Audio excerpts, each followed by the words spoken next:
таза қайырлы күн немесе қайырлы түн кім қай кезде көріп жатыр. Ассалаумағалейкум. Біз ұбт форматында жалғастырамыз. Төрт түгел болса деген форматта бүгін 3-ші бөлім тағы да Әлібек ағаймен және де біздің математиктер, это Еркебұлан және де Мейрамбек ағайларыңызбен бүгінгі подкасты бастайтын боламыз. Және де қасымда сол жағында отырған оқушылардың сүйкімді де ағайы Хистер Әлібек ағайларыңызды қош келдіңіз. Қош көрдік. Алматыда осындай подкаст өткен жайымыз бар. Біз негізі екеуміз жүргізуші емеспіз. Нұрболат екеуміз жүргізушінің екеуі. Сондықтан да құлақтарыңыз осы екі жігітте болсын. Так, ең созбай подкастымызды бастап кетейік. Жалпы осы 2023-2024 жылғы оқу жылы аяқталды. Оқушыларда бұйырса уже осы кезде қарап отқан кездерінде нәтижелер де шығып қойған болар, қанатқа түспеді дегендей. Осы жылды біз қорытындылап жіберсек, қандай рекордтар болды, немесе қандай нәтижелер шықты дегендей. Біз енді физика-математика бағытында үйрететін себепті рекордтар негізі биыл 138, 2022-де 138 болған. Нұрислам деген оқушымыз, одан кейін 137 болды, және де биыл 138-де 6 бала алған екен. Соның екеуі FM онлайнда оқушылары болып табылады. Және де тағы да 137 деген Абу деген красавчик бар. Оның тағы бір операциялық сұрағы бар негізі. Бұйырса сентябрьда ол мәселені көтеруге тырысатын боламыз. Ол кезде де тағы сол бір балын беріп қалатын шығар. Әйтпесе негізі операциясы басында 135 бал болған ғой. Білем ғой, сториске салып, тесінтіді белгілеп, өзім хат жазып, кәдімгідей ше, Абуде құрмет кәдімгідей біледі ғой, кәдімгі сұрағы не екенін ше. И қорғап беріп, сол 2 балын операциямен алып алып десем болады, тағы бір сұрақ қалды, онда беретін шығар. Енді бас жаңалықты айтайық. 140 шықты. 140 деген бал шықты. Екі оқушы 140 бал алған. Енді 2021 жылы есімде Павлодардың баласы алған болатын соңғы рет. Одан кейін міне араға 3 жыл салып, ұбт 2024-те 140-тан 140 алған 2 бала болды. 2 оқушы болды, қайталанған болатын. Енді келесі жылы бола ма, болмай ма бір құдай біледі. Бірақ та осы енді адамның өзімен жарыссаңдар да бағымен жарыспа дейді. Осы 2 оқушыға бұйырып тұр екен. Өйткені бізде сен тұр, мен атайын деген сұмдық оқушыларымыз болды. Кәдімгідей Мақсұт Абылай болсын 138 бал алып қалған, жаңа бір сұрақтан қате қалған, жаңа Абуымыз бар 137 алып қалған, 138 алады, одан кейін тағы да басқа оқушылар бар, Диас Қарғабай бар. Енді айта берсе ауыстырылмайтын мықты оқушылар бар. Енді солай болып қалып жатыр, сондықтан да бұйырмай тұр екен. Қазақстан тарихы 20 оқушы, 94 оқушы 20-дан 20 алды. Дүниежүзі тарихынан 4 оқушы 50-ден 50 алған болатын. Енді мен тарих қана оқытам ғой. Бәрі мен 140 бал жүгіреді. Мен тарих қана оқытам ғой деймін ғой. Мен короче менде 5 пән жоқ қой деп ше. Енді биылғы жаңалықтың легі комбо. Енді мысалы қазір физика, FM онлайн және Хистер Әлібек бізде комбо болып жатыр. Физика, математика бағыты бойынша. Енді біз уже алдыңғы ОТ-да да дәлелдеді ойлаймын, жаңа Мақсұт Абылай 138 бал алған, жаңа Абу бар 137, тарихтан олардың да оқушылар, олардың да балалар 20-дан 20 алды деген сияқты. Енді осындай нәтижелермен Құдай қаласа ұбт 2025-те қуанта береді деген ойдамыз. Все, керемет. Енді осы 2024 жылы осындай рекордтар шыққан екен, ал 2025 жылы қандай өзгерістер болады осы ұбт-ның ішінде? ұбт 2025-те осындай бір енді әңгімелер жүріп жатыр.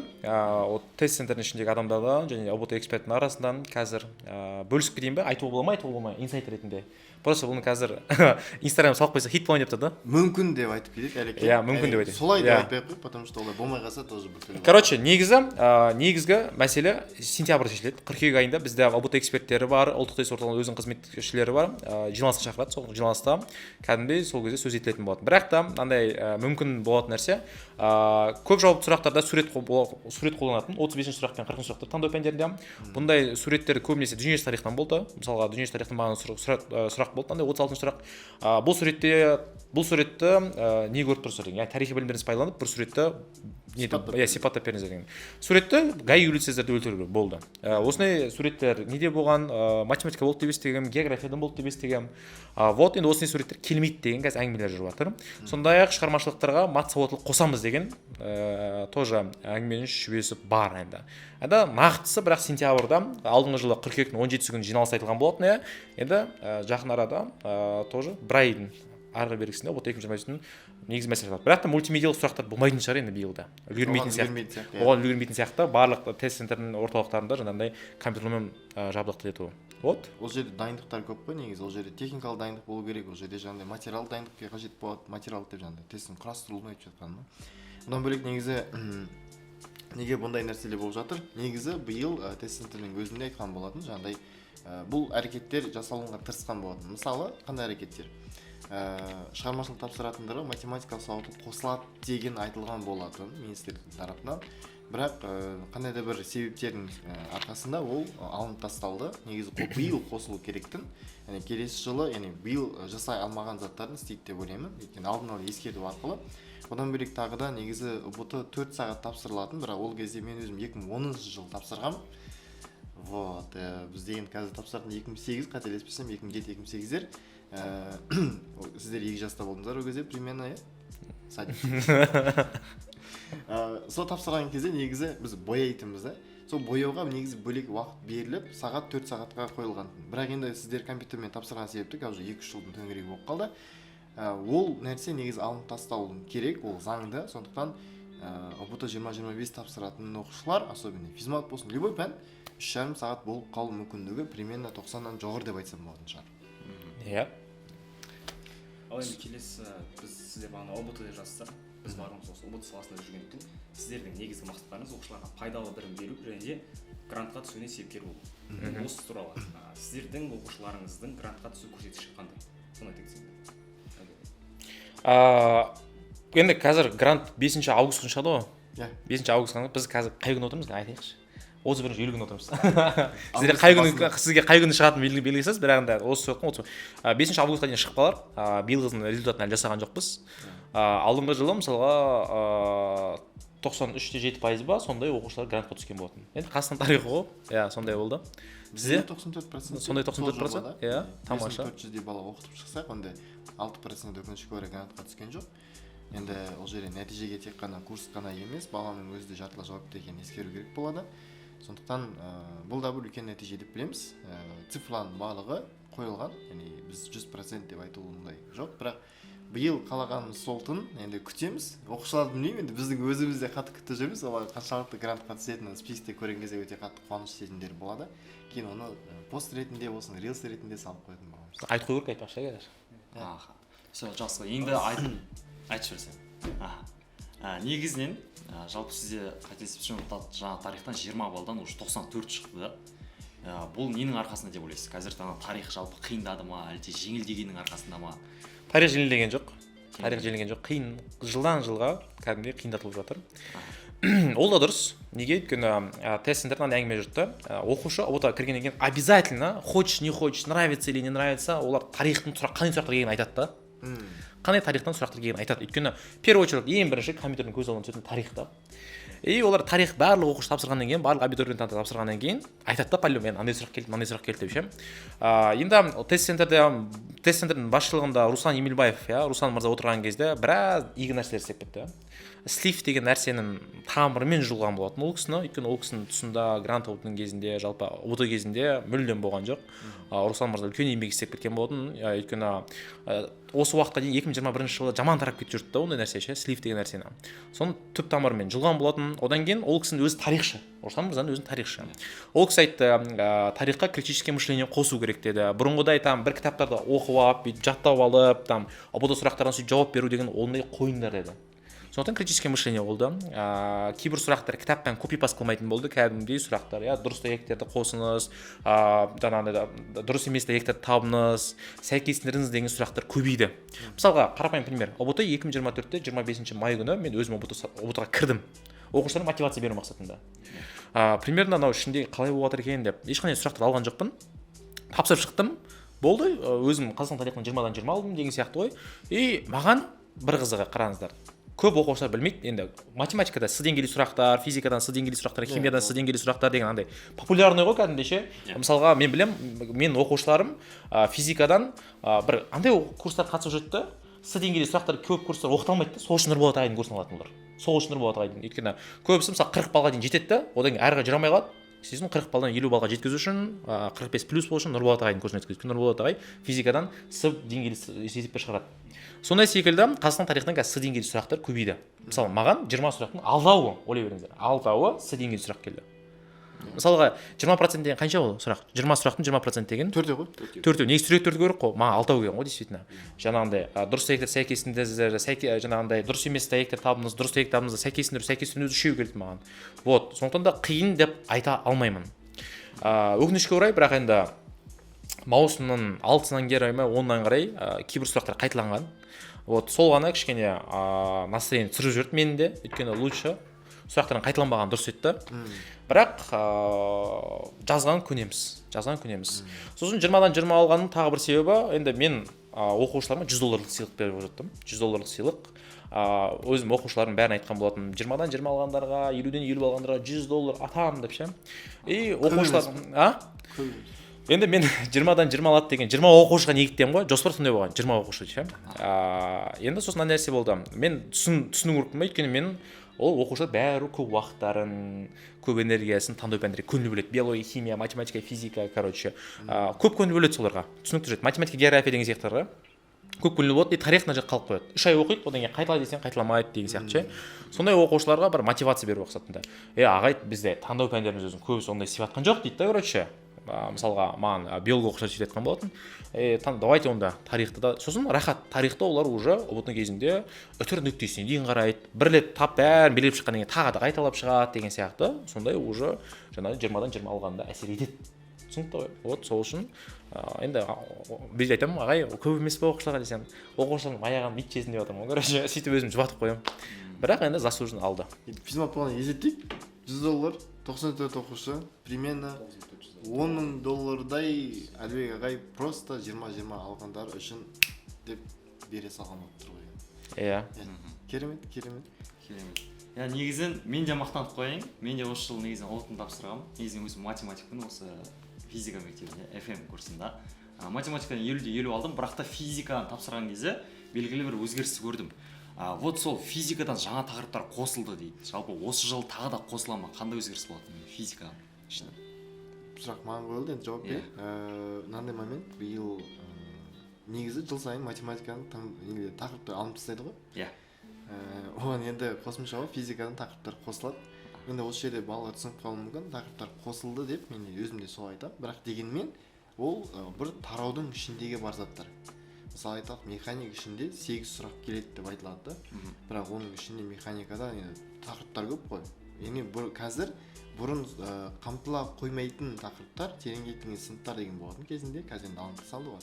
Қазір тек қана жартылыстану және гуманитарлық бөлінеді. Бұрын да тағы да тереңдетілген деген болатын.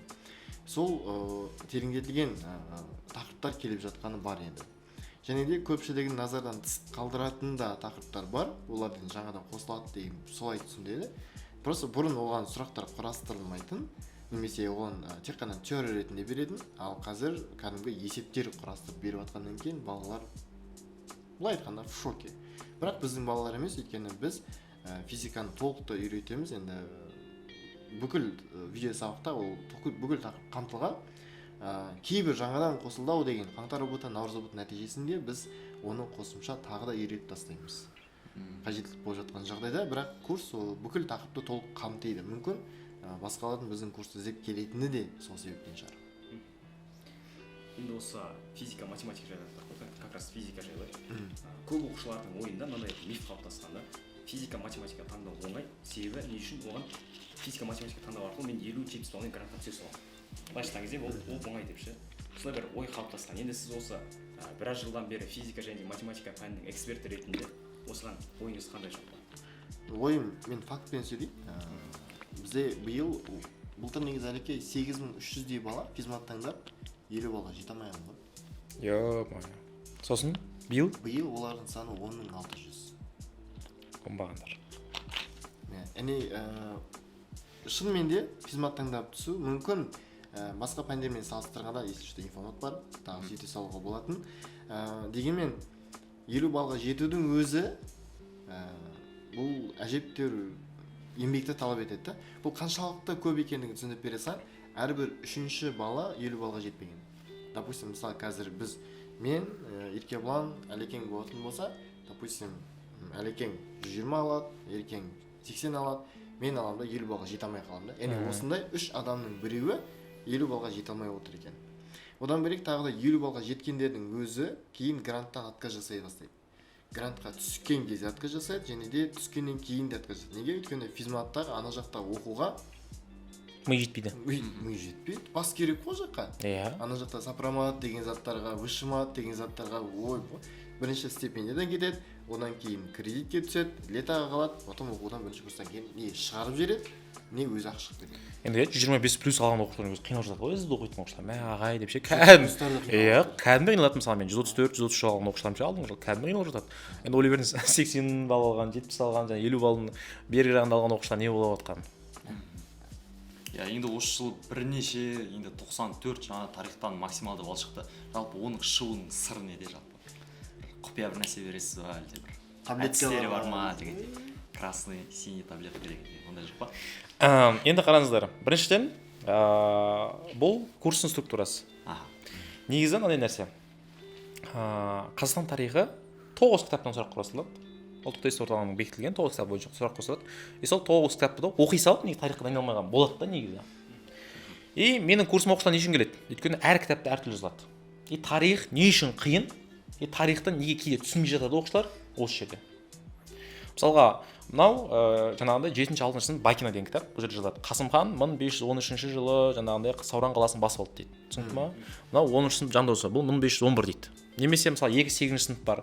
Жанқожа Бесқала бекінісін басып алды дейді. Қабылдиев деген кітап айтады. Мынау Жанқожа Бесқала бекінісін 1842 жылы деп Омарбеков деген кітап айтады да. И оқушы жаңа айтты ғой, алтын белгі оқыған оқушылар айтады. Ағай, қайсысын оқыған дұрыс? ОБТ кезеңінде қайсысын белгілеген дұрыс? Операциялық сұрақтар бар, қарапайым, иә. Операциялық сұрақтарда осындайлардың қателесіп кетеді енді. Өйткені сұрақ құрастыратын ол робот емес, ол адам. Осындай енді кейде сұрақ кетіп қалады. Сосын осындай үшін оқушылар курсқа жазылады маған. Иә, біріншіден. Өйткені әр кітапта ақпарат әртүрлі, қайсысы ОБТ-да келеді деп менен сұрайды. Екіншіден, басқа курстар барлығы деп айтпаймын. Әсіресе там бірнеше пән оқытатын курстарын тарихшылар айтады, дұрыс оқытпайды да. Мысалға қараңыздар. Қазақстан тарихы деген өзі 4 кезеңнен бөлінеді. Ежелгі заман дегеніміз адамдар қалай пайда болды, одан кейін жаңа тас дәуірі, қола дәуірі, одан кейін жаңағындай темір дәуірі, сақтар деген тақырып соқтағы жүреді, ғұндар деген. Сосын орта ғасыр кезеңі, жаңа заман кезеңі және де қазіргі заман кезеңі. 4 кезеңнен бөлінеді. Енді мынандай нәрсе ғой, көбісі орта ғасыр кезеңінен басталады. Орта ғасыр кезеңінен бастайды. Ежелгі заманды сонда оқытады да. Неге? Өйткені ежелгі заман ол жақта андай, действительно кітаптан ана жерден алып, мына жерден барып қиналатын нәрсесі бар да. Соған көп деген ұстазды енді қиналғысы келмейді да. Көп деген ұстаздар қиналғысы келмейді, сосын орта ғасырдың түрік кезеңінен бастайды. Оқушылар. Енді нәрсе, сосын оқушылар түрік кезеңін оқиды, қазақ хандығын оқиды, одан кейін жаңағындай отаршылық саясатты өтеді, одан кейін не өтеді жаңағындай көтерілістер өтеді, КСР-ны өтеді да, соңында ежелгі заманды оқиды. И андай болады, оқушылар түсінбей жатады да басқа курста оқығанда. И сол үшін мысалы февральда, январда маған курсқа қосып кетті. Ағай, біз түсінбедік ежелгі заманды. Ежелгі заманды отдельно сатыңыз, либо курсқа қосып бересіз бе, не істейсіз деген сияқты ше. Мына нәрсе, ежелгі заманды сіздер оқысаңыздар, яғни соңында оқысаңыздар, ежелгі заман сақтар деген тақырып соңында оқысаңыздар, онда бұл 18 жастағы баланы піштіргенмен жасы бірдей болады да. Түсіндіңдер ма? Қалай сен до нашей эры болған нәрсені соңында оқытасың. Вот. Көп сосын дұрыс оқытпайды, барлығы демеймін, көбісі.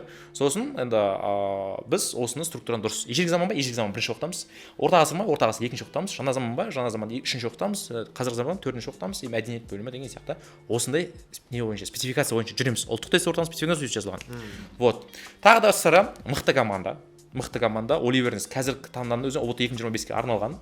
ОБТ-ға мен 130+ алған 22 оқушымды дайындап қойдым. Басқа таңдау пәндер жылап жатыр. Ей, ана математика, педагогика түсетін оқушыны нағып сен өзіне куратор болғансың дейді да маған. Енді оқушылардың өздері айтып жатыр да, ағай біз сізде куратор жұмыс істеп отырмыз келеді. Сосын қараңыздар, сіз көбісі Қазақстан тарихын 5 ай оқытады, 6 ай оқытады. Қазақстан тарихы 5-6 ай оқытатын ол пән емес, ол таңдау пән емес. Ол физика, математика емес, химиялық элементтер емес, ол химия емес. Қазақстан тарихы 3 ай оқытады, менің курсым максимум 4 ай оқытатын курс. Қазақстан тарихы максимум 4 ай. Егер де там курсаларды ойлаңыздар, құрметті оқушылар. Егер курс 6 ай немесе 1 жыл созылып кететін болса, ондай курс енді сауатты курс. Енді слишком просто долго да. Ол мұғалім дұрыс оқытуы мүмкін, бірақ слишком долго. 5 ай деген слишком көп оқушы. Сондықтан максимум 4 ай айтарым. И біз брижби деген методиканы қолданамыз. Қазақстан тарихы, короче, мынандай Кембридж университетінің несі бар, баяғыда бір статья оқығам. Олар карантин кезінде басталған кезде тарихтан видео сабақтарда лекция оқып жүрген кезде 18 минуттан асырмаған. Өйткені тарих ол есеп жоқ, қисап жоқ, бізде формула жоқ қой, дұрыс па? И тек қана теория, тек қана деп не болғаннан кейін, тарихи ақпараттар болғаннан кейін, оқушылар 18 минут асқаннан кейін уже есіне отырып, уже 18 минуттан кейін уже миына кірмейді, короче. И мен орта есеппен, бүкіл видео сабақ бар ғой, 76 видео, орта есеппен мен 18 минуттан асырмаймын оны.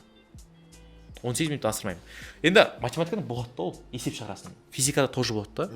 Бірақ тарихтан былай деп сен 1 сағаттық видео сабақ жасай алмайсың, оқушылар уже түсінбей жатады.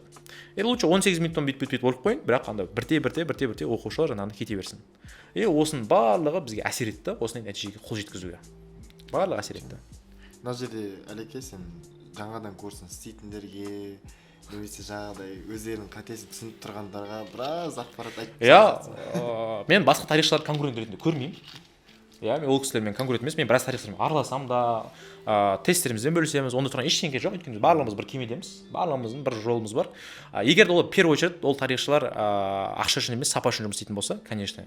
Просто қазір андай заман болып кетті да, білім үшін емес, ілім үшін емес, просто ақша үшін жұмыс істеп кеткен курстар болып кетті да, сондай курстардан қашыңыздар максимально. Жаңа жерде мысалы бізде де негізі байқасам командада 130 плюстардың саны көп екен негізі. 120 плюстар еще. Ол жерде менің бір ниетім мынандай да, солардың барлығы жұғысты болсыншы деген бір тағы ниет бар да оны десеңші. Өйткені жалпы 120-дан жоғары алу үшін не только там просто білім ғана болу керек, еще психология дайындығы болу керек, сәл бағы болу керек деген сияқты да. Кішкене бағымен бөліссе деген бір ниетті. Сол 130 плюстар бізде осы жол командаға көптеп жинап жатырмыз. Вот сондай ниеттер бар енді. Иә, енді мен физика таңдаған оқушыларым вообще тиісіп отқан жоқпын. Кураторға білем ол кісілерді. Мен айтсам, айтпасам Нұрболат ағаға кететін ше. Мырзабек Тоқжан, Ибрагим дейтіндер, иә. Одан кейін Алиби деген оқушыларымыз бар ғой. Сұрамасам да болды. Геонлайн yapпын ғой, FM онлайн кететін түсінікті жайда, короче. Что там, не сұрақ тағы, айта беріңдер. Енді жалпы қазір естімеген жандар бар шығар. Егер де сен 11-ші класс оқып жатырсаң, негізінен осы FM курсы, яғни Нұрболат ағай директорымыз, осы қаңтар ОБТ-да максималды балл алған оқушыға осы Элантра көлігін сыйлап жатыр да. Не себепті енді ол жерде 140 балл емес, именно максималды балл алған. Неге кейбіреулер там 140-қа ғана береді ғой? Не себеп? Соның себебі қандай? Биыл бағана барлығы деп әңгіме айтып қалдық қой. Барлығының саны неге 181 мың оқушы биыл ОБТ тапсырған екен. Орташа балл примерно 68 немесе 67 есімде, бір санға қателесіп кетуі мүмкін. Бірақ именно ең төмен средний балл бұл бізде әрине физматта. Жылда солай, біз енді кішкене әдебиеттерге жетіп аламыз. Бір күн болады, сол күні біз қазақ тілі әдебиет таңдағандардың средний баллынан өсеміз деп айтамын ғой. Биыл құдай қаласа сондай физика мектебі, FM онлайн қазір, сондай мүмкіндік жасағым келіп жатыр. Яғни біз осы арқылы, осы ісімізбен биыл Қазақстан тарихында болмаған физматтың средний баллын көтеріп тастағымыз келеді. Яғни және де 140 шықты, 2 бала ғана шықты ғой. Енді қазір бөліңдерші калькулятормен неше процент давайте есептейік. Дәл қазір есептейік. 2-ні бөліңдер 180 мыңға. 2-ні 180 мыңға бөлеміз. 181 мыңға бөл. Бұлар конкурентасы бөлетін шығар математиктар ғой? Жоқ, сандар, ыңғайсыздар. Қанша? Көбейтіңдер 100-ге. Көбейтейік 100-ге. 0,1 ғой башта. 0,1 мыңнан 1. Мыңнан 1 еще пайыз да ол. Ал біз 100% береміз. Айырмашылық осы да. Кейде айтып қалуы мүмкін, біз сендер қайталап жатсыңдар деймін да. Біріншіден 140 үшін емес, жоғары балл үшін деп ешкім істеген жоқ. 2 қаңтар ОБТ-ға тарихта әлі болмаған. Көбісі грант ұлты береді ғой? Тек қана грант ОБТ-ға біздің беретіміз бар. Екеуі де өзім тепкен машина, сондықтан енді өзім тексеріп алғам, өзім айдап. Содан кейін Элантранда грант ОБТ-ға 90 көрініп сыйлап отырмыз. Тоже 140 алып шыға қажет жоқ. Максимал баласы жеткілікті. Оның ішінде біреудің бағы болып 140 алып кетсе, енді қуаныштымыз ғой. Өйткені физматтан әлі 140 алған бала жоқ. Получается, ол бала 132 алса, ең көп алады. Ала машинасын, болды ғой, көрінді ма? Ниеті истинный беру да машинаны. Ниеті истинный беру. Заслуживает па, берем деп отыр. Это дұрыс. Дұрыс. бұндай нәрсені ешкім істемеген. Кім істеп жатыр десеңдер, Нұрболат ағай істеді деңдер. Қантырып отыр, машина беру деген. 140 балл үшін емес, кәдімгідей ең көп балл алған үшін. Ол цель 140 шығару. иә, ол жерде мысалға оқушылардың, басқа да оқушылардың уже жаңағындай ынтасын ары қарай нетеді да, жігерлендіреді да, ойлайды, мүмкін мен 140-тан 140 мен точно ала алмаймын деуі мүмкін да, беріле салуы мүмкін да ол. Алмай жақта мен басқалармен жарысып отырып, бастысы сіздің курсыңызда оқу керек, иә? Иә, бастысы менің курсымда оқу керек. болды ғой. Физматта біз енді математика сауаттылықпен тағы да оқытамыз, ол бонус курста деп ойлап қалмаңыздар. Біз ол жерде кәдімгі үй жұмысы болады, как положено, оқу сауаттылығында видео сабақтарда үй жұмысы болады, практикалық сабақтар болады. Және обязательно бір шарт бар ол жерде. Яғни бізден 2 пәнді алғаннан кейін міндетті түрде Әлібек ағайдың тарихымен қосып алу керек болады. Яғни Әлібек ағайда оқитын физматтар біздің курсты алып, сол таласқа түсе алады. Егер, допустим, мысалы физматты бізден алып, сонда да бір егер тарихта өзім оқимын немесе басқа мұғалімнен оқимын дейтін болса, онда бітіру кеші деген сияқты және де басқа да бағалы сыйлықтар немесе Элантра деген сыйлықтардан өкінішке орай айырылып қалатын. Демек, мысалы қараңдар, 10-шы сыныпта тарихты менде оқыған оқушы. Қазір мысалға ол физика, математикаға Нұрболат ағай оқыса, ол оқушы да қатыса алады, дұрыс па? Иә. Сондықтан да физика, математика, FM онлайнда оқып жүрген оқушылар, сіздер машина алғыңыз келетін болса, енді физика, математика уже таңдап қойған курсын, иә, уже бұл кісілер уже гарантия бере алады жақсы балл алуларыңызға. Енді бастысы тарихтан да сүрініп қалмаңыздар, иә. Сол үшін біз негізі қарадым да. Мен жақында, короче, мынандай жағдай болды. Камераға айтайын осыны. Бір оқушым Наурызбайда кіріп шығады. И физикасы 48, матем 49 ғой. Мендегі ана же қазірде менде ощущение сондай кәдімгідей болады ғой, мурашки бар.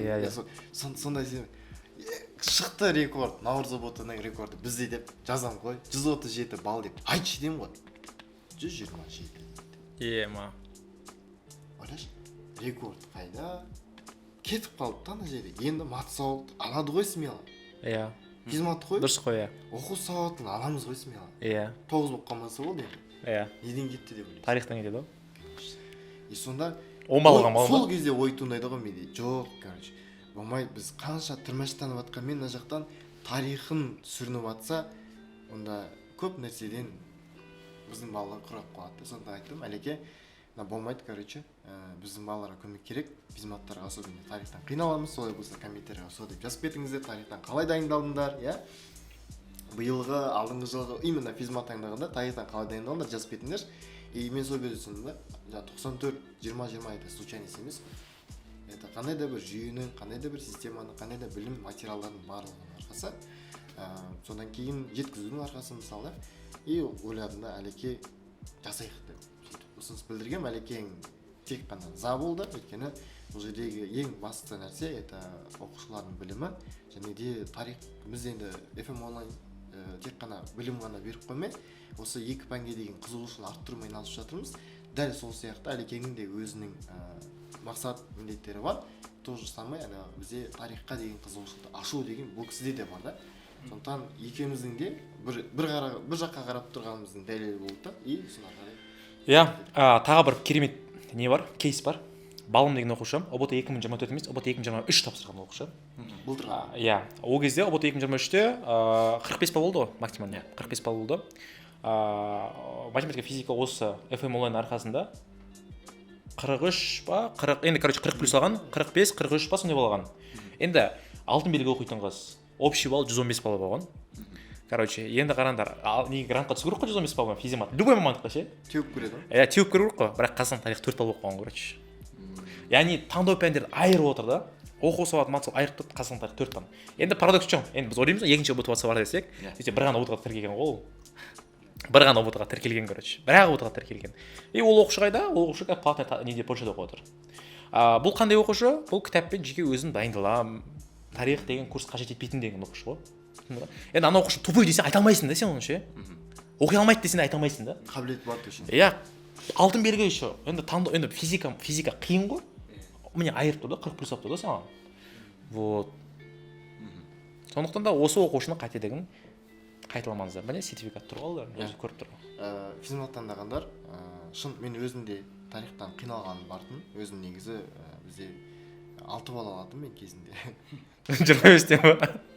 Қазір мұғалім кәдімгідей қуып дайындатқызатын түбінде әрине 23 алып шықтым тарихтан 25-тен, бірақ өте андай болады ғой, үлкен немен қиындықпен үлкен көп энергияны алып қойған пәндердің бірі болды да.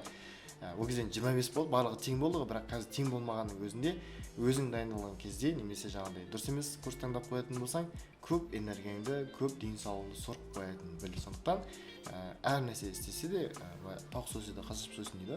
Сол сияқты әр істің маманына барған жөн деп білеміз. Керемет.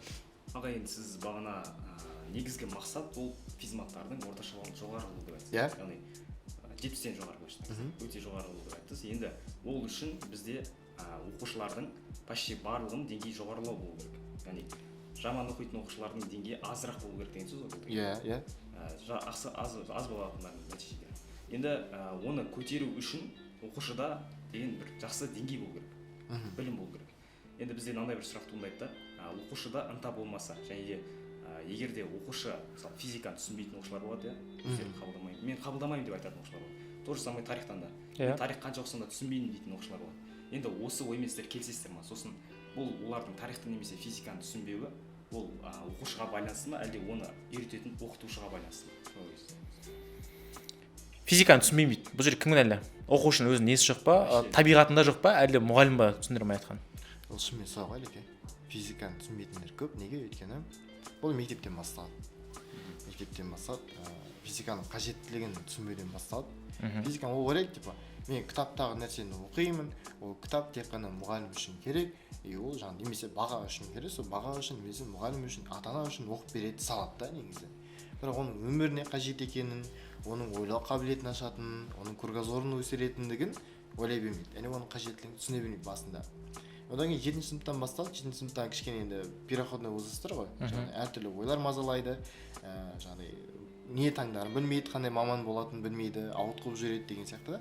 Сол кезде жаңағыдай физикадан бір тақырып қалып қойған кезде физиканың темасы сода ғой. Мысалы тарихта мысалы айталық, орта ғасыр түсініп алды, проблема ежелге де болуы мүмкін да. Иә. Бізде бірақ физиканың басында бір түсінбей қалдың ба? Немесе ауырып қалдың ба? Болды. Немесе бітті сонымен.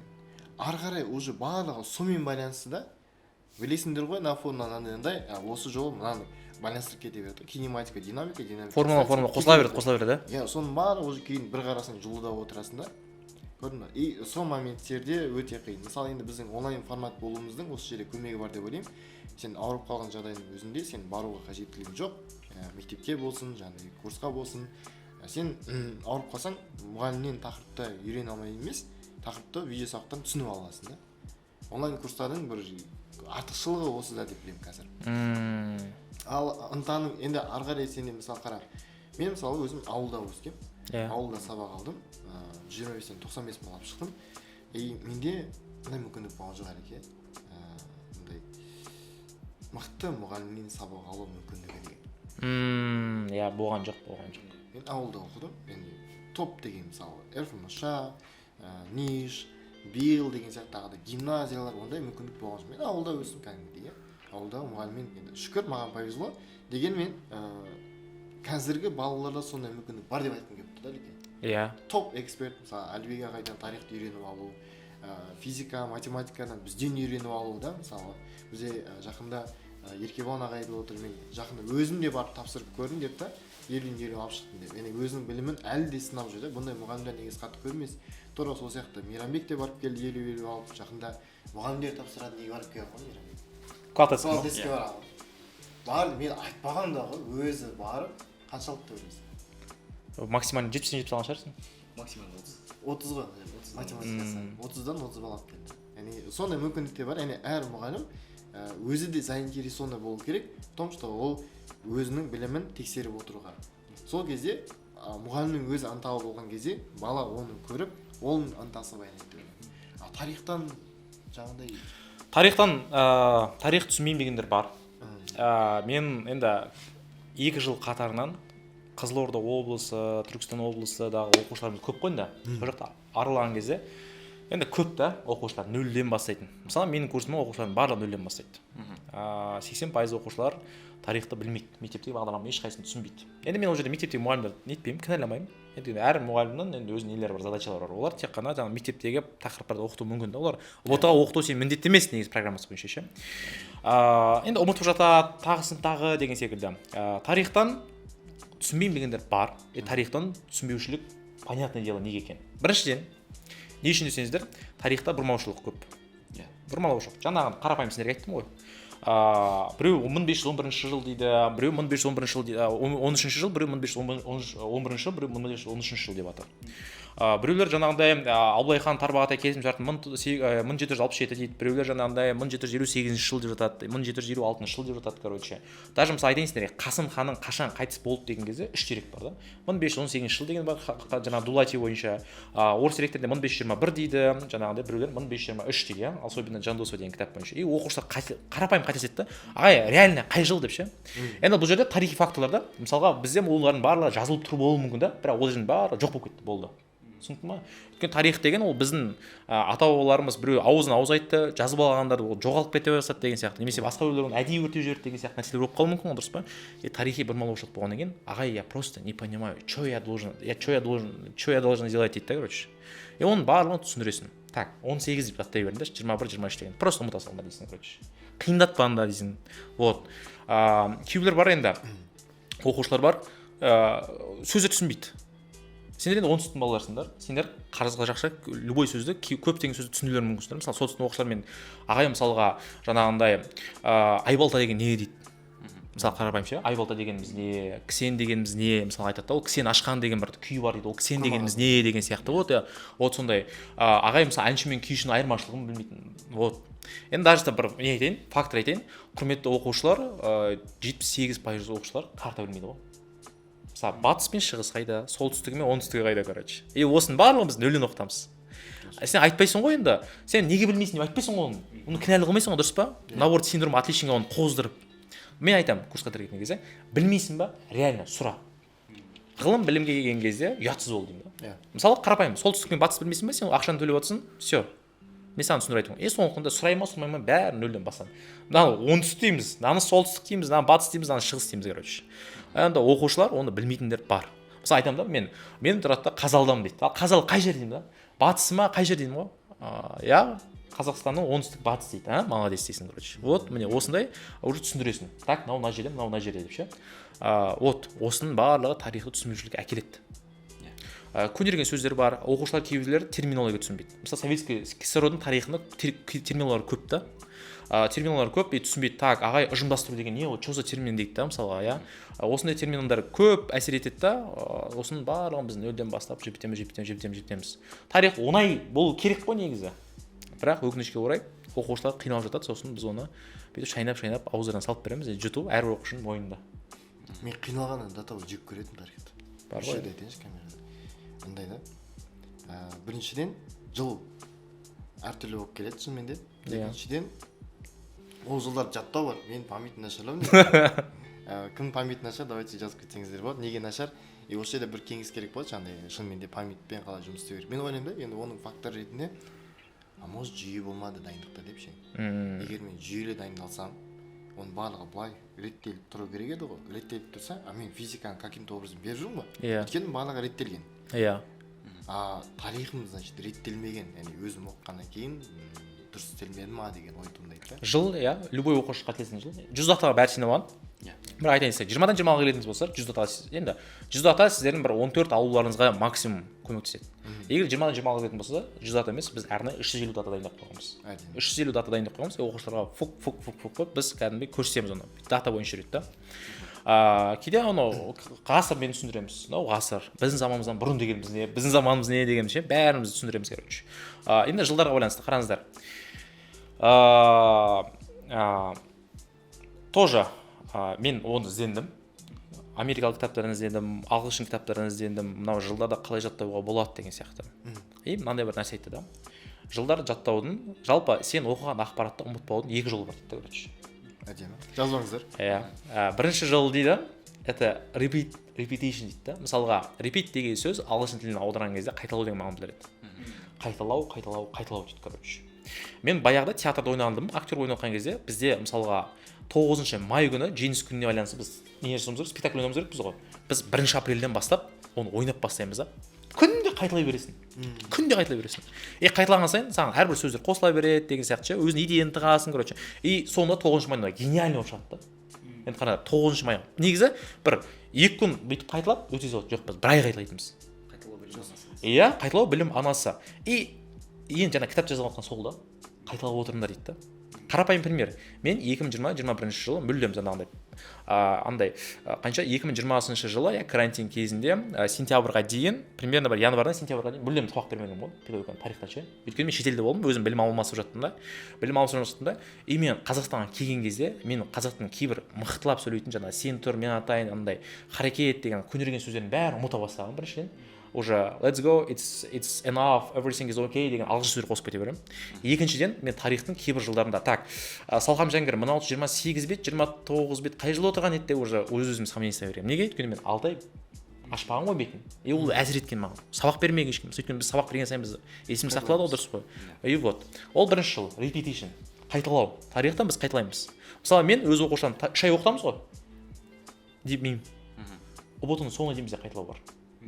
Иә, аптасына бір рет эфир келіп тұрсам болды, қайталау отырамыз. Яғни қайталау міндетті түрде құрметті оқушылар. Тарихтан қиналып жүрсеңіздер, қайталау керек. Иә. Қарапайым, сендер мысалы барлықтан мектепте тақпақ оқығаннан кейін, бір оқығаннан кейін жаттап алдыңдар ма? Жоқ. Міне, сол сияқты ғой, тақпақ сияқты. Бір оқисың, екі қойсың, сөйтіп жаттайсың ғой әйтеуір. Сол сияқты жылдар сияқты. Осындай кезде мен мынандай методика қолданғанмын. Мен олимпиадаға дайындалып жүрген кезде жылдарға байланысты, адам аттарына байланысты бүйткем. Короче, диктофон қосам да. Так, Әлібек, сен қазір ғана Қасымхан деген тақырыпты оқыдың. Так, Қасымхан бізде жаңағындай осындай жылдары таққа келді, ол Сарайшық қаласының қазақ хандығының астына асқысы келді деп осының барлығын айтамын да. Одан кейін уже мен мысалы бір жақтан магазинге қайтып бара жатырмын, мен музыка тыңдағанша өз дауысымнан өзімді естіп отырамын. И немесе жаңағындай машинамен, кейбір енді бізде ауылда оқитын 18 жасқа толған нелер ғой, түлектер ғой. Машинаға қосып қояды да Bluetooth, соны тыңдап отырады. Жаңа өзінің дауысын тыңдап отырады. Сол сияқты. Либо, пожалуйста, жаңа Нұрболат ағайын тақырыбын видео сабағын, менің видео сабағымды қайталап отырыңыздар. Иә. Ол repetition, қайталау. Осы да қайталасаңыздар болады. Екінші жолы мен ізденіп отырмын, екінші жолы қандай деп ше, ізденіп отырмын ғой. Сөйтсе жазып қойған ғой, гипноз деп ше. Гипноз арқылы сен оқып, есіне сақтауға болады екен. Бірақ ол біріншіден денсаулыққа зиян. Америкада мықты гипнозерлер болған өзінде Қазақстанда есі дұрыс гипнозер жоқ. Так что амал жоқ, сенде бір-ақ вариант қалады да. Бір-ақ вариант қалады, қайталау, болды, қайталау. Сондықтан да, ана оқушыларға осы айтамын ғой, жынды қаласың ғой, бірінші жарайдан түсінікті жылы ше, бірақ анда амал жоқ, простой, бірақ қайталау керек болады. Сосын айтсыз ғой, мен де өзім оқушы болып ұбт-ға дайындалып жүрген кезде, алғашында жазда жұмыс істейтін да, сол жұмыс жасаған кезде музыка емес, жаңағы наушникпен өзім диктофонға жазамын. Қазақ хандығы қашан құрылды? 522 деген. Иә. И потом ана өзім тыңдай беремін ғой. Сол арқылы мен ана тарихты былайша айтқан кезде жоғары біраз деңгейге жетіп алдым да. Ол кәдімгідей көмектесті маған. Иә, сендер ана музыка керек база жоқ. Иә, ана расслабиться үшін, бірақ та енді, пожалуйста, наушникті кездестірме, бір жақсы мақсатта қолданыңыздар. Мысалы мен әлі күнге дейін за рулем келе жатқан кезде бір дегенде екі жұмыс істегім келеді. За рулем келе жатырмын, и подкаст қосып қоямын ше деген кезде, немесе бір лекция қосып қоямын, қазір көп қой нәрселер. И соны дегенде уже мына жақта миым тоқып жатыр, өзім машинаны айдап жатырмын, короче. Осы жерде біреуде мысалы автобуста кетіп барып осы подкаст көріп бара жатқан шығар. Оған кәдімгідей. Мысалы мен офлайн оқушылар даталар жаттау үшін не істеген білесіңдер ма? Офлайн оқытқан кезде ше 2021-ге дейін оқыттық офлайнда. Отжимание сеткізіп қоятынбыз, сұрақ қойып жатырмын ғой. Сонда бір деген екі жұмыс істейді да. И соны бір деген екі жұмыс істейді. Так, 1 минут отжимание істеп отырады, короче. Так, Қазақ хандығы қашан құрылды? Так, ағай 1465 жылы. Анау қиын да, сен біліп тұрсың да, сен ана физически шаршап жатсың ғой. Ең аяқта миың жұмыс істеп жатады. Бір дегенде екі нәрсе істеп жатсың да сен. Так, Жанқожа қаласы, жаңа Жанқожа Қазалы бекінісін қашан басталды? Так, уже анау отжимание сонда шатасады да, бірақ сондай арқылы оқушы жатталатын. Тағы да офлайн бір нәрсе, мынандай болған нәрсе болған. Крестики нолик ойнайтынбыз. Қазір онлайн кураторлар қолданады соны, крестики нолик. Так, дұрыс жауап берсе x қояды, дұрыс жауап берсе нолик қояды. Мысалға, саған бір сұрақ қойдым, сен тұрғанда x қоясың, мынау еркебұлан дұрыс жауап қойды, нолик қояды. Сен дұрыс жауап бермедің, x қоймайсың, мынау нолик қойды, ұтып кетеді уже. Түсіндің ба? Иә. Бұл енді методика ғой бұның барлығы. Бұл бір методика. Вот. И сол үшін де менің курстың бағасы сондай да. Осының барлығын біз қолданамыз. Түсінікті ғой? Нәтиже сәйкесінше. Вот, конечно. Осыны қолдану арқылы өзіңіздің оқушыларыңызға деген ынтаны арттырасыз былайша айтқан кезде. ынтаны андай ғой, қазақстан тарихы скучный болып қалмау керек. Иә. Қазақстан тарихы скучный. Мен мысалы видео сабақтарда неге фильмнің үзінділерін қосамын? Сол үшін да. Фильмнің үзінділерін не сол үшін қосамын? Анау мысалы простой пример. Фильм қосудың маған не әсер еткенін айтайын сендерге. Простой пример. Мен өзім олимпиадада отырмын. Аудандық, енді мен 2015-2017 жылы республика олимпиаданы жеңгенмін, білмейтін оқушылар болсын. Бірінші кезең аудандықта отырмын да. И маған бірінші тур шығарма болады, эссе жазу болады, екінші тур тест. И маған действительно андай сұрақ болған мен. Осындай тайпа, қандай тайпа екенін айтпай қояйын. Осындай тайпа қандай дінді ұстаған деген. Мен ол тақырыпты қайталамаған ғой, оқымағанмын даже. Ол кітапқа байланысты просто, ол тақырыпқа байланысты бір бөлек кітап бар, ол кітапты оқымағанмын. Ё-май дегенде да Шыңғыс хан сериалын көрген ғой мен, баяғы қытайлықтар, моңғолдар түсірген 20 сериядан тұратын. Баяғыда біздің әке шешеміз мен де көргенмін сол кезде. Мынандай бір просто сцена есіме түседі. Сол тайпаның басшысы, тайпа көсемі ванныйға шомылып жатыр былай, үлкен халатымен ванныйға шомылып жатты. Артында крест тұрған көріп есіме түсіп кетті, короче. Христиан несториандық дін деп жауап беремін ғой, короче. Дұрыс болып шығады ғой. Міне қарапайым пример да. И сондықтан да мен фильмнің қосамын үзінділерін, короче. Фильм үзінділерін сол үшін қосамын, короче. Мысалға бұрындық хан жаңағындай өзі жаңағындай тақты қойып Қасым ханға беріп көшіп кетті дейміз ғой. Соның бәрі фильм бар ғой да. Көрсетсем да. Мысалға жаңағындай Кирдің сақтарға қарсы соғысы жайлы кім айтты, Геродот айтты, тарихатасы Геродот айтты. И Тамирский фильмде бар да. Геродоттың жазып жатқанын. Кир осындай деп ше Ахметтің басшылары біздің заманымыздан бұрын 530 жылы Тамиристерге қарсы соғыс ашты, сақ массагеттерге қарсы. Осының бәрін қосамыз. Енді өкінішке орай тарих фильмдерін барлық бүкіл тақырыпты қамти алмаймыз. Өйткені тарих фильмдер аз. Бірақ андай нәрсе түсініп тұрды, ондай тарих фильмдерді қазақ фильм ақша табу үшін түсіріп жатқан жоқ. Наоборот, идеология үшін түсіріп жатыр да. И оны біз қолдана білуіміз керекпіз да. Олар ақша табу үшін түсірілмеген. Любой қазақ фильмдер, қазақ тарихымен байланысты фильмдер. Вот осы нәрсені біз қолданып жатқан жайымыз. И осылардың барлығы тарихи қабілетті ашылып оянайық. Енді андай нәрсе бар. Мен максимально постараюсь оқушылардың ынтасын ойластыруға. Менің атым Қожа деген фильм білесіңдер ғой? Сол кезде ана сұлтан ұрысып жатады ғой. Сұлтан деген жүгірмек, анау деп ше, еще қожамды құртып жатады да. Сол кезде мектептің бір мұғалімі айтқан короче. Мен сұлтанның ішіндегі шамын жандыра алмадым дейді, короче. И мен шамын жандыруға тырысамын. Бірақ өкінішке орай ондай оқушы, кейбір оқушылар болады енді. Оғанда шам, не то что шамды жоқ дейсің де. Сондай мынандай нәрсе. Конфуций айтады, яғни Конфуций дейді оның қазақша. Оқушының 4 түрі болады. 4 түрі болады. Біріншісі, ананың жатырында жатып, ғылым білімге деген құштарлығы бар оқушы. Ананың жатырында жатып. Ондай 100 жылда бір рет келуі мүмкін деген сияқты ғой. Ананың жатырында жатып, яғни уже ананың ішінде жатып, мықты болып келеді. Гений. Болды, генадан байланысты. Құдай берді сондай. Ол мысалы Абай, Құнанбаев деген секілді. Екінші, ол жақсы отбасынан дүниеге келген, жақсы ортаға түскен, жақсы ұстазға кезіккен оқушы. И әсер еткен оның бәрі. Жақсы ортада өскен, жақсы ата-ана жаңағындай оқушылардың білім ғылымға деген құштарлығын өшірмеген. Мә, оқушы, балам оқисың ба? Мә, қандай көрсің? Мә, алып берейін деген ата-аналар бар ғой? Вот. Я, пожалуйста, Әлібек ағайына өзіңізге алыңызшы, мен сізді таныстырайын деп кәдімгі кейбір ата-аналар болды. Астына ардиі келіп, балаларын көрсетіп жатады деген сияқты. Қазір өзім мысалға, мен Алматыға келіп, көптеген оқушылар күтіп жатыр да мені мысалға. Вот. Үшіншісі бар.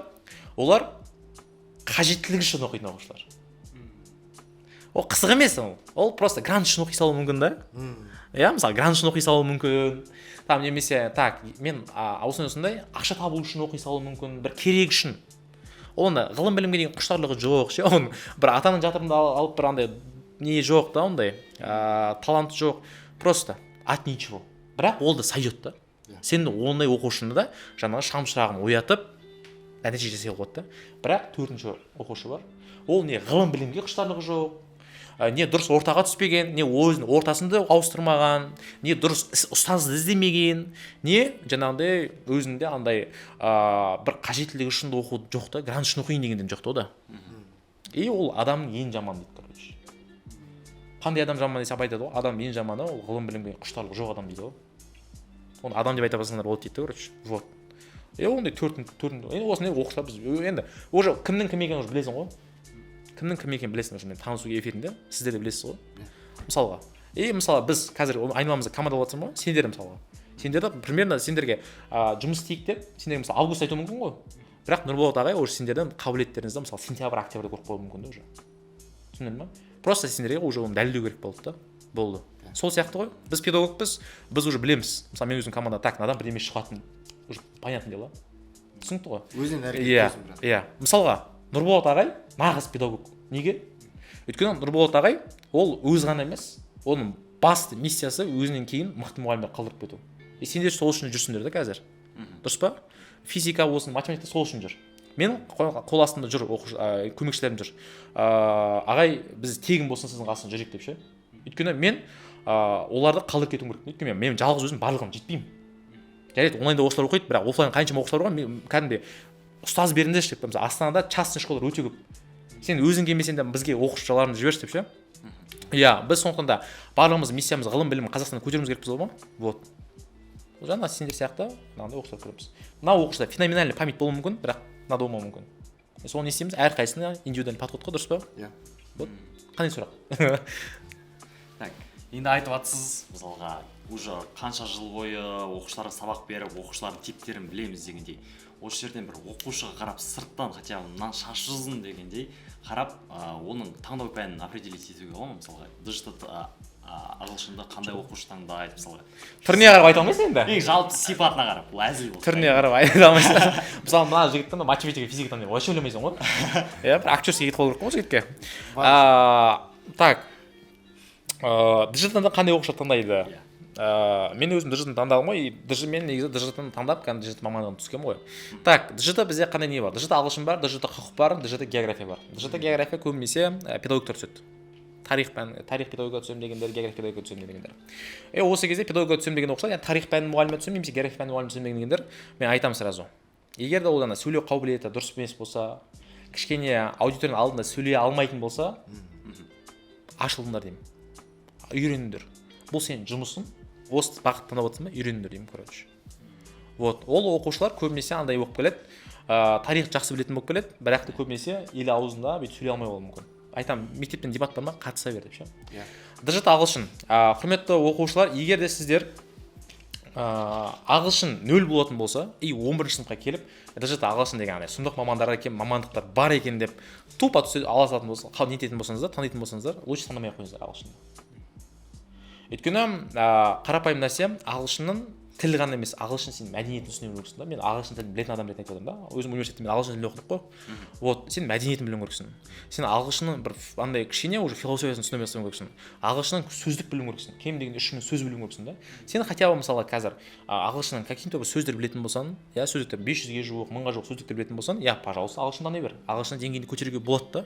бірақ сен қазір нифига сөзінде жоқ не құрылымды білмейсің I, you, we, are деген содан бастайтын болсаң енді бір жылдың ішінде өкінішке орай нәтиже шығару өте қиын мысалы менің 130+ алған джт ағылшын оқушыларым өйткені олар ағылшынды либо мектеп кезінде жақсы оқыған либо олар IELTS уже тапсырып жатқан оқушылар олар айырып жатыр да қазір ал ағылшын 0-ден бастап жатқандар өкінішке орай болады өкінішке орай олар хотя бы 10 сыныптан бастап бермеу керек бірақ ни в коем случае 11 сыныпта емес ағылшын бұл мүлдем бөлек пән и тем более ең көп апелляциялық сұрақтар ағылшыннан келеді түсінікті ғой иә сондықтан да әлі де кеш емес мамандық үшін емес жаңағыдай өздерінің икемдерінсі джт құқыққа келетін болсақ джт құқық көбінесе олардың әке жолын қуады немесе ата жолын қуады аталар прокурор болған әкелері судья болған юрист болған солардың әке жолдарын қою ата жолын қуу үшін түседі білет максимально балл алуға жетеді оқушылар осындай екіге бөлінеді грант үшін оқитындар бар маған просто проходын жетеді деген сияқты мен осы уақытқа дейін құқықты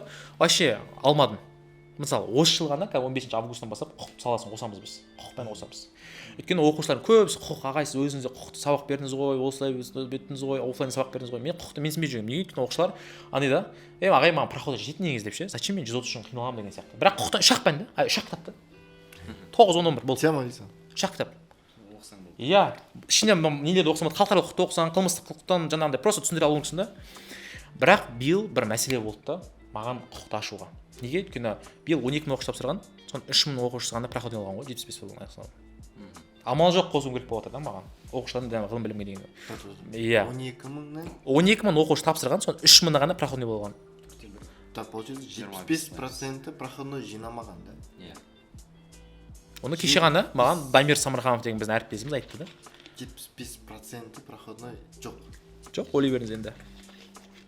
Біз жайында қалдық қой сонда. Біз шүкір екенбіз. Біз шүкір екенбіз ғой. Ой. Дүниежүзі тарихы, құқық деген енді ойлай берсеңіздерші, ол жоқ формула жоқ. Физикамен білемін да қандай қиын пән екен ше. Құқық енді ондай қиын деп айта алмаймын сендерге. Физика сияқты, математика сияқты ше. Вот, осындай оқушылар бар. Сол әр оқушыға жеке подход жасаймыз. Айтамын, ағылшын келмейді сені ағылшын екен. Және мен саған журналистикаға түсіріп берейінші одан деймін да. Журналистикаға түсіріп беремін деймін да. Вот, сондай нәрсе. Вот. Ал физматта қандай оқушылар қандай мысалы? Физматта ма? Тақырбас десең, Ондай да болып қалуы мүмкін, иә. Шәй түсіп қалған ба? Момент бар. Физмат, информат, геомат қой біз деген оқытатындар. Мынандай момент. Осы жақында шығып жатыр. Неге? Жаңалыққа информатиктерге байланысты. Информатик негізі информат таңдайды ғой. Бірақ мен жақында осы ойлап отырмын да. Бүкіл почти университеттер информатта ағылшын тілінде оқытады негізі. Менде қазір ұсыныс болып тұрып жатыр. Сіздер егер ағылшын тілін біліп келу керек деген міндет қойсаңыздар, онда математиканы алып тастап мүмкін инфо англ деп өзгертесіздер деген осындай камераға ұсыныс болып тұр. Реально егер сіздер шынымен де ағылшын тілінде баланың білгенін қаласаңыздар, жаңа Әлекең айтпақшы, оның сөз білгенін, оның мәдениетін ұққаны да, оның код жазалуына әсер ететін болса, онда сіздер таңдау пәнін информат емес, инфо англ деп өзгертсеңіздер, бір ұсыныс деп қабылдаңыздар. Баланың жаңа физикаға, математика қабілеті бар жоқ екендігін, есептен шығара алатын, шығара алмайтындығын, және де есеп даже шығара алмағанның өзінде де логикасы бар жоғын алып алсақ болады. Мысалы айталық, екі резеңкені біріктіретін болса, ол қатты бола ма, әлде жай бола ма дейтін болса, ол сұраққа жауап бере алмайтын болса, демек ода логика жоқ. Және де есепте мысалы қарапайым жаңағыдай, мысалы менде андай жағдай болған, бір мектепке барып, аш сабаққа балаларға сұрақ қойдым да, 9-шы сынып оқушыларына. Квадраттан құтылу үшін не істейміз деген сұрақ қойдым. Жауап естімедім. Класста 5-ке оқитын бала бар. Баға түрінде. Сонда осы жерде бір айта кететін дүние, баға бұл сендердің білім көрсеткіштерің емес. Мектептегі бағалы, менде жақында ата-анамен осындай дискуссия болды. Менің балам мектепте алтын белгіледі. Ичо, сіздің балаңыз бөлік құны деген заттан сұрақ қойып отыр негізі. Сондықтан бұл базада, бұл болады ғой, бөтелекенің ішінде су болу керек деген сияқты базада. Өте қарапайым сұрақ та, бірақ менің ата-ана менің балам алтын белгі деп сіздер мектептегі мұғалімдер қойып берген бағаға сеніп қалмаңыздар. Шынымен де ол кісілердің өздерінің пландары бар. Жаңағыдай БЖБ-ның қалай тапсырған, бірақ ұбт-ға дайындап жатқан жоқ екендігін естеріңізге салып өтейін. Ал жаңа ұбт-ға критикалық ойлауға қажетті сұрақтардың көбеюі, особенно бейіндік пәндерде бұл, жаңа Еркебұлан айтып өтті ғой, мен физиканы тапсырдым, сұрақтардың өзгергенін байқадым деп ше. Әйтпесе бұл жігіттің өзі де 130-дан асырған, тоже мысалы 130-дан былтыр асырған балалардың біреу, екеуі де отыр да. Қанша алдың сен? Сен қанша алдың? 130-дан асқан 134. 134 алған кез болған. Яғни кәдімгі ұбт-дан. Жоқ, не? Наурыз ұбт ма? Қаңтар. Тамаша. Ол оңай ойнайтын бала емес қой. И соның өзі айтып отыр да, физикадағы сұрақтардың логикасы өзгеріп кеткен деп ше. Ол солай, өйткені біз оказывается пиза несі бойынша, әлемдік стандарттар бойынша өте төменгі нәтижеде екенбіз да. Сәйкесінше ол ұбт-ға қойылады, ол мектепке жаңа 9-шы сыныптар тапсыратын тесттер бар, соның барлығына критикалық ойлау міндетті түрде қосыла береді. Біз жақсы деңгейге жеткенше, жақсы деңгейге жеткен кезде де ол сұрақтар болады. Яғни қалай ажыратамыз десеңдер, кейде ойлаймын сөз сараптауынан ажыратуға болатын шығар. Қалай сөйлегеніне байланысты да. Кейбір физмат таңдағанда сәл тұйықтау болатын бар енді. Көбісі ойламайсың мысалы, тыныш жүргендер атып кетеді кейде. Тыныш жүргендер атып кетеді да. Тып-тыныш жүріп, 130 қойып тастайтындар да бар. Ондайлар да бар. Енді келесі сұрақ бізде жалпы қазір білім беру форматы екі түрге бөлінді толыққанды. Офлайн немесе онлайн. Енді осы тұста біз онлайнның, сіздер онлайнда жүрсіздер ғой дәл қазір 2 жылдан бері, онлайнның қандай артықшылықтары бар? Маған 4 жыл. Офлайннан қарағанда 4 жыл. 4 жыл болыпты өзі 2020-дан бері. Карантин әсер етті бәрімізге. Сол тәжірибеңізді бөліссеңіздер, офлайнның қандай артық кемшіліктері бар және офлайнның қандай артық кемшіліктері бар? Бізде мешта сабақ бергеннен кейін онлайн бізге қатты бір жаңалық болды деп айта алмаймын негізі. Өйткені мысалы аязды күндер болады ғой. Анау сабақ болады, ура деп атады ғой ше. Мешта олай емес. Онлайн ба? Онлайн ғой. Teams'қа қарап өтіп кетесің. Кейін енді сатып алды ғой Teams'ның толық несін ше карантин уақытында. Яғни, допустим, мысалы, жаңағыдай непогода болатын болса, ол тек қана жел, ыстық болатын болса да, немесе балалардың көпшілігі допустим ауырып қалатын болса, жаңағы жұқпалы аурулармен ауырып қалатын болса, онда мұғалім сабақты онлайн береді. Яғни бұл карантинге болып жатқан әрекеттер ретінде. Енді бір мақтанып қалайын. Ништа жұмыс істеген кезде мен шетелдіктердің өзіне онлайн қалай сабақ беру бойынша үйреткен болатынмын. Шетел бізге емес, сіз шетелдіктерге ма? Иә. Солай опыт алмасу деген болатын. Кейін қажеттілік болып жатса, YouTube-қа сілтемесін қалдырып кетсем де болады. Сіз не дейсіз, Әлеке? Онлайн бір плюсы, олар қалаған ұстазында оқи алады. Анау Қазалда болып, немесе жаңа Жаңақорғанда жатып, мен ана жақта Жетісайда границада жатып, Нұрболат ағайдың курсын Нұрболат ағаймен тілдесе алып, Нұрболат ағаймен сөйлесе алады да. Елдана келді. Сөйте алады да, яғни онлайнда сен мұғалім таңдай аласың. Офлайнға келгеннен кейін сен енді бар мұғалімді алған нетесің, дұрыс па? Ана жақта свободный. Иә. Мысалы, тарихтан курс алғың келетін болсаң, онлайн, пожалуйста, либо менікін ал, либо басқа да ОБТ эксперттерінен аласың да. Главное, ОБТ эксперттен алсаң болды да, нәтиже шығаратын болды. Иә. Сөйтіп онлайнда мүмкіндіктер көп. Онлайнда офлайн курстар білмеймін неге екенін, бірақ өкінішке орай тарихты жаңағы бір жылға созады, өйткені оларға тиімді да бір жылға созу. Дұрыс па? Бір жыл оқытады да. Ақшалай жағынан олар офлайн курстар өздерін бір жыл тиімді. Біздер онлайн курс 3 ай оқытамыз. Бізде мүмкіндіктер көп. Біз офлайндағындай оқытуға тырысамыз. Офлайнда оқытуға тырысамыз. Яғни эфир болсын, оқушылармен видеозвонок болатын болса, мысалы мен қарапайым тұрамын да, бір оқушыма звони салуым мүмкін видеозвоноктан. Мен білемін оқушылардың бәрі әрқайсысын. Жаңа видеозвонок мүмкін, так, что там, не істеп жатсың деп ше, сабағыңды оқып жатқан жоқсың ба деген секілді ше. Кейде оқушыларға мотив беру керек та. Вот. Онлайн мүмкіндіктер көбірек. Сондықтан кейбір оқушыларға айтарым. Мен онлайн оқи алмайды екенмін, мен офлайн курсқа жазылып қойдым, немесе офлайн курста жазылып жатырмын. Сонда офлайн курс какой-то бір ауылда жаңағындай бір енді жақсы мұғалім оқыса қойған ғой, көбісі жаман мұғалімдер ұрынып қалып жатады да енді. ОБТ саласында ОБТ мұғалімдер, ОБТ ұстаздар мүлде бөлек, ОБТ эксперттер деген атымыз бар. Біз мүлдем бөлек та бізде. Біз нәтиже үшін жұмыс жасаймыз, сапа үшін жұмыс жасаймыз да ол жақта. И вот сондықтан да онлайнда нәтиже жасау қиын десеңіздер, керісінше енді біздің нәтижелеріміз топ болып отыр ғой. Енді жалпы барлығы жаңа онлайн сферада жүрген жаңа нелер айтсақ, эксперттер нәтижелерін алатын болсақ, иә, и көрсеткіш бойынша пайыз бойынша жеткен кезде біз нәтижелер жақсы. Сондықтан да оқушылар онлайнда жүріп мықты нәтижеге шығаруға болады. Ақша жағынан тиімді болады. Уақыт жағынан, энергия жағынан тиімді болады. Үйде жатып жаңағындай көруге болады и жаңа артық жолға шықпайсың. Вот, басы берген тапсырманы орындасаң болды. Ата-аналарға не айтарсыз? Мысалы бізде оқушылар біледі онлайнның уже нәтиже шығып жатқан. Бірақ ата-аналарда, кейбір ата-аналарда бұрынғы бір ой қалыптасып қалғанда офлайн дұрысырақ деген, онлайн бір сенімсіз деген сияқты. Соған ата-аналарға сіздер қандай ой айтасыздар? Сіздер онлайн офлайнға қарамаңыздар, сіздер мұғалім таңдасаңыздар, ұстаз таңдаңыздар. Ұстаз таңдаңыздар, қай ұстазға қандай екенін ше. Вот, ұстазға таңдаңыздар. Қазір мықты ұстаздар өздерін көрсетіп отыр ғой, нәтижемен де көрсетіп жатыр, өздері эмоциялармен де көрсетіп жатыр, методикалармен де бөлісіп жатыр ше. Вот ұстаз таңдаңыздар. Біріншіден ата-ана өздерінің оқушыларға курсқа жазып жатса, это уже плюс. Өйткені көптеген оқушылар жазып жатады. Ата-ана маған мүлдем көңіл аудармайды деп ше. Өйткені менің кураторларым жаңа сіздер де сондай болып кеткен шығарсыздар, психолог болып кетесіздер кейде ше. Семейный обстоятельства, анау мынау әкесі мен шешесі ұрысып қалады, жаңа балаға әсер етеді деген сияқты нәрселер бар да. Кейде балаға внимание жетіспей қалады деген сияқты, соны внимание курстан жатады көбінесе ше. Вот сондай нәрселер болады. Сондықтан егер де ата-ана уже балаға курс алып беремесе, ол уже плюс. Өйткені уже ол ғылым, яғни баласының білімге деген несін уайымдап жатыр. Екіншіден, енді осы жерде бастысы барлығын зерделеп алсаңыздар, анализ жасап алсаңыздар. Иә, анализ жасаңыз. Кімге мен оқытып жатырмын, қай ұстазда, одан кейін бағыты қалай болады деген сияқты. Мысалы, маған ата-аналар шығады ғой, мен қуанып кетемін кәдімгідей, молодецсіз деп ше.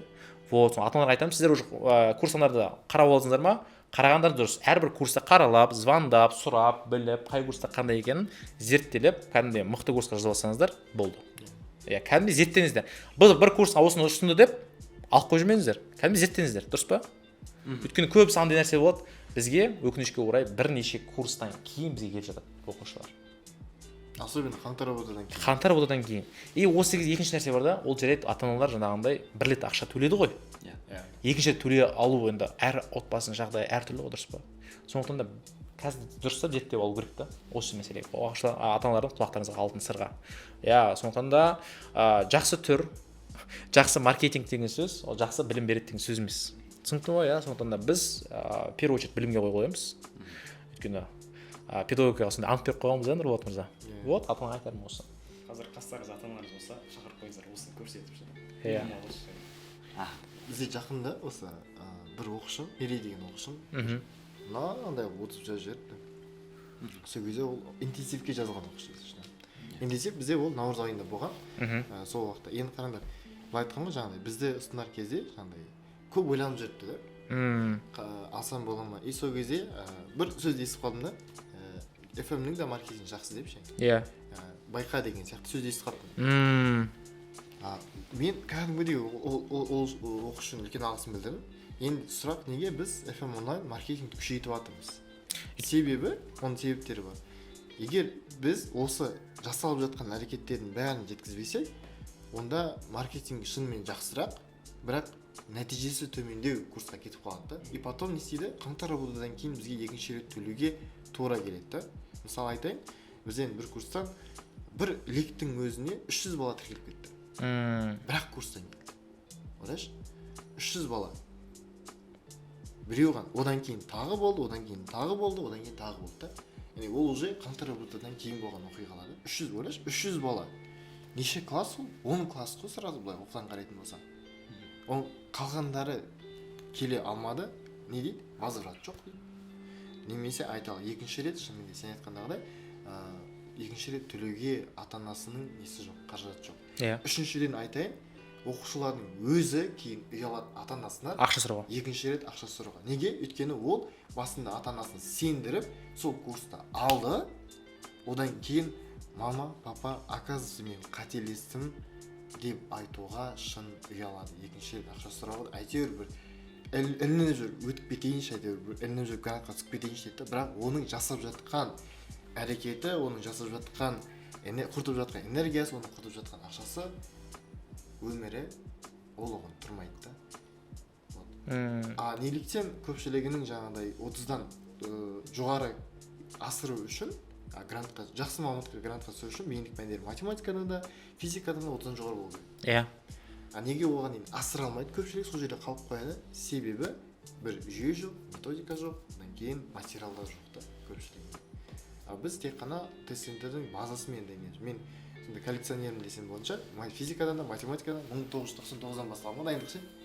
Содан бастап, кәдімгідей есеп-қисаптан бәрін жинап аласыз. Бәрін жинап аламын ғой. 20-24-ке дейін тоже. Әдемі. Біздің нәтижелердің де жоғары болу себептерінің бірі деп ойлаймын. Осы деп. Құрметті ата-аналар, тағы сіздерге айтарым, оқушылар. Мен айттым ғой, жаңа оңтүстікті көп аралаймын, оқушылармен жүздесемін, кездесемін. Өйткені ол жердегі оқушылардың жаңағындай несін білу үшін, ойларын білу үшін. Мынандай нәрсе айтайық, қараңыздар, 2020 мен 2022 жылдар аралығында мен қатты маркетингқа көңіл бөлмегем. Нәтижесінде маған оқушылар жылаған кәдімгідей, ата-аналар жылаған. Сіздер қайда болдыңыздар осы уақытқа? Неге біздің көздерімізге көрінбедіңіздер дейді. Неге шықпадыңыздар? Неге сіз осы уақытқа дейін мен сізді көрмегем деп ше. И нәтижесінде біз өзімізді кінәлі, какой-то степени мен өзімді кінәлі сезіндім да. Солай ғой. Өйткені менде сапа бар, білім бар, бірақ мен маркетингпен оқушылар мені танымады да көбісі. Сарафанный радио арқылы таныды, анадан, құлақтан десе. И вот, құрметті оқушылар, ата-аналар, біз біліммен амал жоқ маркетингті қосу керек болып жатырмыз. Неге? Өйткені сіздерге құлақтарыңыз алтын сырға. Мен сіздерге айтарым, қазір біздің ұбт саласында, ұбт нарығында ақша табу үшін бизнесмендер келіп жатыр. Кәдімгідей таргеттерін, рекламасын сұмдық қылып, бизнесмендер келіп жатыр. Олардың басты мақсаттары сіздерге ілім, білім үйрету емес, олардың басты мақсаттары жаңағындай ақша табу мақсатында. Ақша табу мақсаты, өйткені білім саласы ол жақсы маржада болады. Екіншіден, олар өтірік мұғалім ала салуы мүмкін, для галочки, бірақ ол мұғалімдер қандай, ешкім білмейді. Сондықтан сіздерге айтарым, мұғалім таңдайсыздар ма, қандай мұғалім таңдауға қажет? Біріншіден, ол мұғалім нәтиже болу керек. И біз неге бір-бірімізге қолдау көрсетіп жатырмыз? Өйткені мен білем, Нұрболат ағайдың нәтиже бар екенін, ол кісі де біледі, менде нәтиже бар екенін. Қараңыздар. Мысалы, қарапайым. Физиканың 50-ден 50 бар ма? Бар. Математиканың 50-ден 50 бар ма? Бар. Все. Мен айтамын, тарихтан 20-дан 20 алба, 20-дан 20 алған как минимум 10 оқушысы бар ма деймін. Қараңыздар деймін. ДЖТ-дан тоже 50-ден 50 алған бар ма деймін да? Соны қараңыздар. Яғни ол уже хочешь не хочешь, ол кәдімгідей көрсетеді. Қанша оқушысы алды, бәрін көрсетеді. Одан кейін екіншісі, курстың структурасын қараңыздар. Курстың жаңағы тарих қалай оқытады, неше ай оқытады, бір жыл оқытама, физиканы неше ай оқытады, бәрімен танысып алдыңыздар, саралап алдыңыздар. Зерттеген дұрыс. яғни зерттегендеріңіз дұрыс ата-аналар, сондықтан да қараңыздар, курстың структурасына қараңыздар. И мұғалімге де қарасаңыздаршы, пожалуйста, көбісі өкінішке орай мұғалімнің кім екенін білмейді. Ата-аналар кәдімгідей мұғаліммен танысыңыздар, инстаграмын қараңыздар, қандай адам екен деген сияқты ше, мұғаліммен де танысыңыздар. Көп оқушылар курсқа жазылып қойды, бірақ маған кім сабақ береді дейді да вообще. Иә, дұрыс па? Ол әсіресе анау 5 пәнді көптеп оқытатын оқушылар. Пожалуйста, қараңыздар. Сіздерге ұстаздарыңыз кім? Сіздерге жарай ма, жарамай ма? Мысалы, кейбір ұстаздар болады, прикол көп айтады да, короче, ол кейбір оқушыларға ұнамай қалуы мүмкін да. Иә. Түсінікті ма? Ұнамай қалуы мүмкін. Кейбіреулерге мысалға тарихтан әсіресе маған там 50-60 жастағы кісілердің берген ұнамайды дейді. Жастармен болғым келеді дейді. Ондайлар бар. Біреуге наоборот 50-60 жастағы кісілермен жұмыс істегісі келеді деген сияқты. Қараңыздар. Осындай критерийлерге мән берсеңіздер деп тілеймін. Вот. Сосын тағы бір айта кетейін. Мысалы, именно 5 пәндік курстарда болды сондай. Информаттың нәтижесін көрсетті, физматқа тіркеліп кететін адамдар болады. Дейсің, физматтікін қараса, информат таңдап жатқан жоқсың ғой. Мен мына жерде айтақ физмат таңдап қазақ тілі әдебиетке барып десеп кетсем, типа түсіп кетсем, қате ғой. Сондықтан әрине кейбіреулерде шынымен де 5 пәндіктерде, особенно сондай пәндерде жоғары нәтижелер болады. Қазақ тілі әдебиет деген сияқты, информат, тағы да қандай пәндер бар? Иә, бүкіл пән, бірақ бүкіл пән ғой, бірақ қазақ тілі әдебиетінің сертификатын көрсетті, короче. Иә, солай да. И потом, аналарда жақсы оқытады екен ғой, оказывается, там физматқа тіркеліп кетеді деп ойлансай, физматтарда болу керек зат, ол логика ғой. Болмаса физматтан таңдама. Андай десеңші, Нұрболат ағай. Суретте BMW көрсетеді, бірақ кобальттық жүреді десеңші сатуға. Сол сияқты. Артында солай бар да. Сол? Иә. Енді осы именно карантиннен кейін осы онлайн курстар бірнеше түрлерде ашылып жатыр.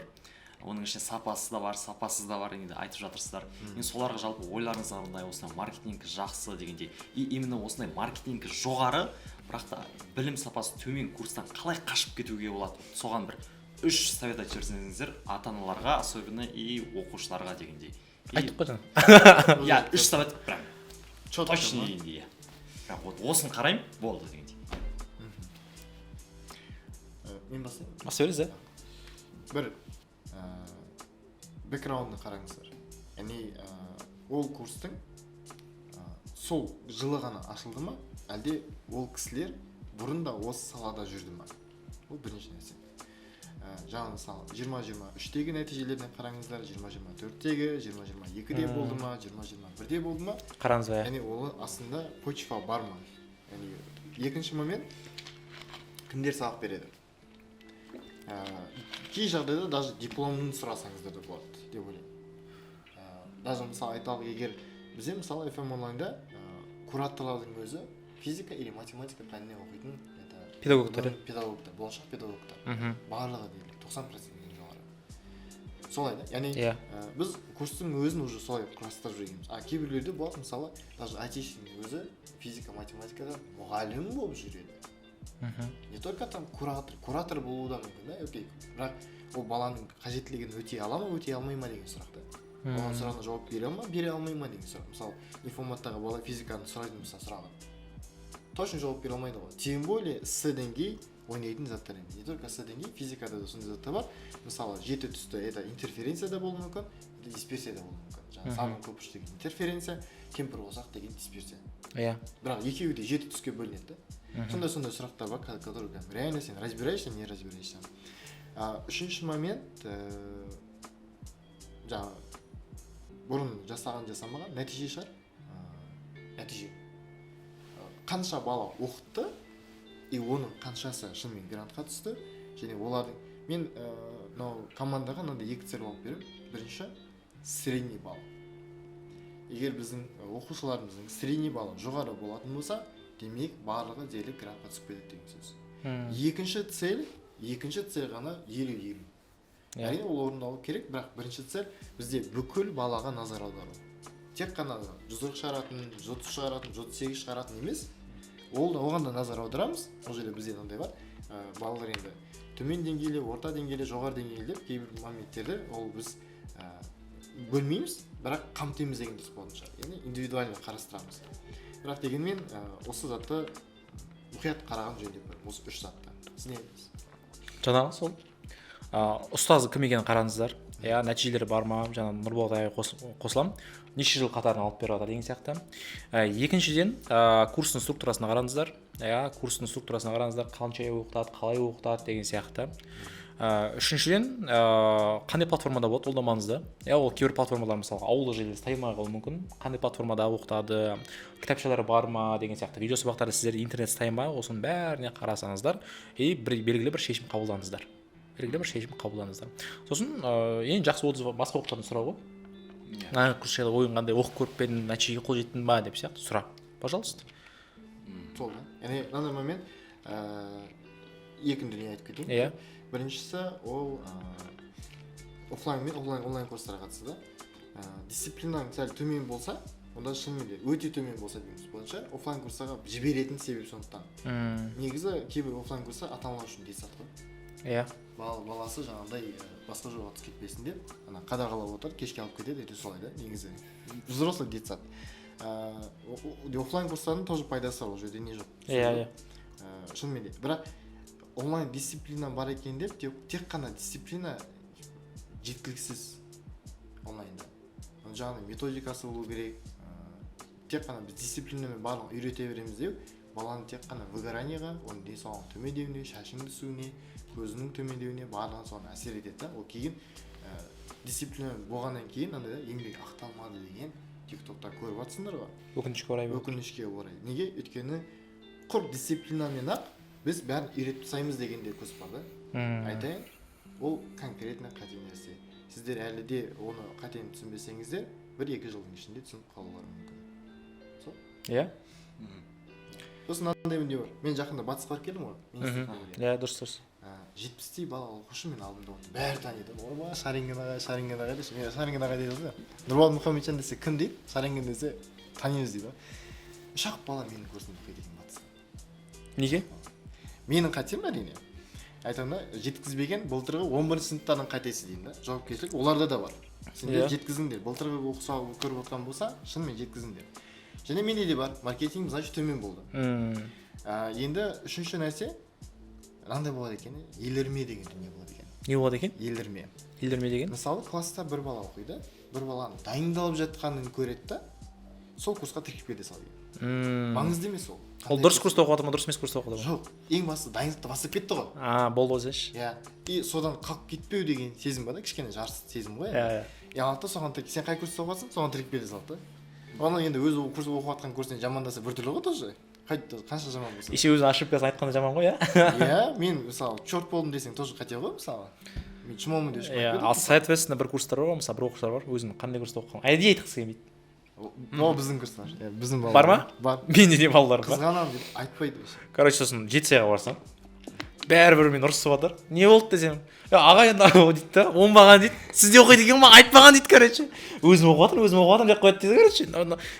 Сосын қай батут оқисыңдар десем, біреу жаңағыдай 43-те қойды, біреу 45-те қойды. Айтпайды екен да, короче. Иә. Айтпайды, ағай мен олардың жақсы балғанын қаламаймын дейді, короче. Мен класстың арасында конкуренция ғой. Айтқан, оқыған. Сосын, сондай нәрседе қызықты жағдайларға әсер еткен жайымыз бар. Иә, енді осы күшті барлығын ойлайтын сұрағы деп ойлаймын да. Жалпы басқа курстар жайлы не ойлайсыздар? Именно осы онлайн саласында жүрген, олар конкурент көресіздер ма? Ешкімге конкурент емес. Қысқа нұсқа айтайын, ешкімге конкурент емес. Бәріміз білім саласында жүрміз. Онлайнға шығайын деп отқан мұғалімдерге айтарым, онлайнда оңай емес, офлайн оңай емес. Ғылым жолы, білім жолы, жолы үлкен болғанмен де тоже ауыр жол. Мысалы, өзіңіз ойлаңыздар, қазір жаз айы бәрі демалып жатыр, бірақ біз демалып жатқан жоқпыз. Өйткені біз оқушылардың жаңағындай көкірек көздерін ашуымыз керекпіз да. Ал енді жаңа конкуренттер ешкімге конкурент емес. Физиктар ма, тарихшылар ма, бәрімізбен араласамыз. Сіз танитын мұғалімдердің көбісін білеміз деген сияқты. Әрқайсысының өзінің жолы бар, әрқайсысының өзінің методикасы бар. Біз біреумен жарыспаймыз, иә. Біздің оқушылар нәтижемен жарысуы мүмкін. Әйтеуір бастысы сапалы білім беріңіздер. Бастысы жаңағындай барлығымыз ғылым білімге Қазақстанның жаңағындай ғақлиясын, Қазақстанның білімін, ілімін көтеруге атсалысайық болды. Атсалысақ. Сосын, пожалуйста, жаңағындай ақша үшін мына жер жақсы екен деп қарамай қойыңыздар, жақсы ма? Біз де ақша тауып жатырмыз, бірақ келіп жатқан ақшаларымыздың бәрін жаңағы мықты командаға құртып жатырмыз деген секілді, кітаптарға құртып жатырмыз деген сияқты. Сондықтан сондай нәрсе болды. Әркімнің өз миссиясы. Әркімнің өз миссиясы бар болды. Біз өз миссиямызды орындап жатырмыз. Болды ма? Тағы бір сұрақ. Айта ғой.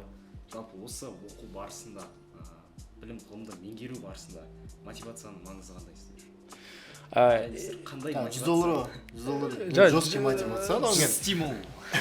Ол андай нәрсе ғой, жарайды $100 бересің ғой? Иә. бірақ андай ғой, ешекке қанша мотивация берсең де тұлпар болмайды ғой, дұрыс па? Сол сияқты ғой, мотивация өтетін оқушылар бар, мотивация өтпейтін оқушылар болады да. Жаңағындай Конфуций айтпақшы, 4-ші оқушының типажы ғой. Иә, сондай бар. Мотивацияны да керек кезінде береміз. Қысатын жерде қысамыз, не істеп жүрсің деп ше? Не істеп жүрсің сен? Не тәлпіштеніп жүрсің деп сияқты ше? Бірақ кейде болады енді. Мотивация ма, бәрі оған короче. Сондықтан да беретін жерінде береміз. Кураторларымызда сондай специальный обучение өткіземіз, мотивация беретіндей қылып ше. $100 сыйлықты береміз, жаңағындай оқушылардың аяғын итшесін деп. Мына кісі де мотивация беріп жатыр, машина беріп жатыр мысалға. Не деген мотивация, сұмдық қой. Вот, пожалуйста, біз барынша оқушыларымызға мотивациясын беріп жатырық. Машина деген мотивация ғой негізі, дұрыс па? Иә, бізде $100 мотивация беріп жатырық. Сондықтан енді барынша оқушыларды жан-жағымен ынталандырып отырық. Енді оқушыға берген нәрсесін, білімінде, мотивациясын бәрін аузына салып беріп отырық. Енді оқушылар жұтсаңыздаршы, жұтатын уақыттар келді. Вот, жұтатын уақыт келді. Мотивация екіге бөлінеді ғой. Ішкі және сыртқы деп та. Біздің көбінесе жасайтын нәрсеміз это сыртқы мотивацияны беру, ішкі мотивацияны ояту. Осы екеуі да. Яғни ішкі мотивация шынымен де баланың өзінен туындайды, ынтасынан туындайды. Және ата-ананы мүмкін ақтау, жаңағыдай мысалы қарашы 7,6 миллион теңгедей болады екен есептедім алдында ше. Не есептедім? 7,6 миллион теңге үнемдейді екен ата-анасы. 7,6 миллион теңге десең, екіге бөлесең, 200 мыңға бөлсең, ата-ананың примерно 2-3 жыл өмірі ғой. Иә. 2-3 жыл ол өзінің бастығынан бет жоқ ұрыс естімейді. Ана жақта қанша жұмсайды. Мысалы мен оқушыларға айтарым, мен бір күні 11 жыл оқыған кезде әкемнің жұмысына барып, әкем бір күн жұмыс істеп келді. Ұнады ма? Ұнамады. Сондықтан мен оқыдым. Және кәдімгідей бір күн барып жұмыс істеп келіп, мен оқуым керек екен деп ше. Ішкі мотивация сол жерде оянады да негізі.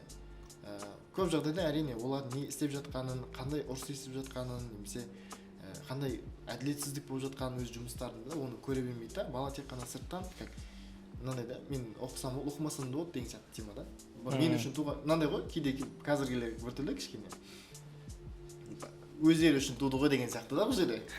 Окей, ол солай да шығар, бірақ дегенмен ата-ананың міндеттері болғаннан кейін баланың да өз міндеттері ата-ана арасында. Біз енді восточный халықпыз ғой. Сондықтан олардың да өздерінің міндеттері бар екенін ескерсе деймін да. Біздің беріп жатқан жаңағыдай бағалы сыйлықтарымыз, менің 45-тен асырған беретін 5.000 теңге көрімдігім, 50 алса 50.000 теңге беретінім, одан бөлек машиналар, иә, бір емес екеу, олардың барлығы сыртқы мотивация да. Яғни ішкі мотивацияны ояту шынымен де мұғалімдердің қызметі, өзім де ішінде араласам, кураторлар болған, кураторлық сағат өтіп береді деген сияқты да. Бала өзі де ынталанса, менің ойымша үлкен нәрсені істеуге болады деп ойлаймын. Иә, дұрыс айтасыз. Байлық деген қолдағы мұз секілді ириді де кетеді, бақ деген басындағы құс секілді ұшады да кетеді да. Сонда артынан қалатын іс. Бұл жерде ата-аналарға тағы бір нәрсе айтқым келіп отыр. Балаларыңызға да негізі қолдау білдіріп қойсаңыздар. Мен саған сенем деп ше. Сен мен ақылдымсың, мен сен үшін қуаныштымын деп ше. Өйткені көп ата-аналар қазір одан жұмыс деп қалады. Да, сосын оқушылар амал жоқ бізден мотивациялы сұрайды, кураторлардан сұрайды, бірақ та енді күйеу үшін ең мықты мотивация әйел мотивациясы, бала үшін ең мықты мотивация ата-анасының мотивациясы да негізі. Сондықтан да, мынандай нәрсе да, жаңа мен не үшін айтып отырмын, байлықты да, бақытты да, жұмысымен, жаңағындай әрқайсының жұмысы бар, ешкім ерегіп жүрген жоқ. Бірақ та балаларыңызға көңіл беріп, мотивация берсеңіздер, енді ол бала жатады да негізі, внимание бөліп берсеңіздер. Түптің түбінде ата-ананың жас кезінде ала алмай кеткен, вниманиясын ала алмай кеткен мотивациясын өскен кезде қатты білінеді негізі. Кейде мысалға нақ қадамдар жасамай қалады да. Өйткені шынымен де өзінде сенімді оқушы қайдан шығады? Постоянно ата-анасы оны сергіп отырған ғой. Сен мықтысың, сен мен үздігімсің деп ше. Вот сондай ғой. Сондықтан да ертең болашақ ата-ана да боласыңдар өздерінің құлақтарының алтын сырға деп отырған ғой. И вот. Тағы не сұрақ? Сұрақ бар ма тағы да? Басқа сұрақ жоқ негізі. Болды, керемет болды ма? Қалған подкастта болады деп ойлаймын. Әлі айтылмаған әңгіме көп. Дегенмен біз біз әлі жалғастырамыз деп. Иә, жалғастырамыз. Біз Астанада боламыз. Біз өзімізді әдейі тоқ қылмаймыз оқушыларға осындай пайдалы болу үшін. Сондықтан да тағы да қандай да сұрақтарыңыз болса, пожалуйста, YouTube-қа комментарий қалдырып кетіңіздер. Сол комментарийға қойған сұрақтарыңызға біз менеджер жауап береді, немесе біз өзіміз келесі подкасттарда сол жайлы айтатын боламыз. Сіздерге максимально пайдалы болды деген ниеттеміз, құрметті оқушылар. Өйткені анда осы жерде 4 орындықтың үстінде отырып әңгіме айту оңай емес. Оңай емес. Сондықтан да, бастысы осының барлығын қызық жерлерін, пожалуйста, өздеріңіздің сторисқа салып, FM онлайн инстаграмын және де History Әлібек сайынсыларын белгілесеңіздер, біздің де сіздерге деген арнайы керемет сыйлықтарымыз бар. Сонымен келесі кездескенше қош аман саулықта жүздесейік. Сау, жақсы.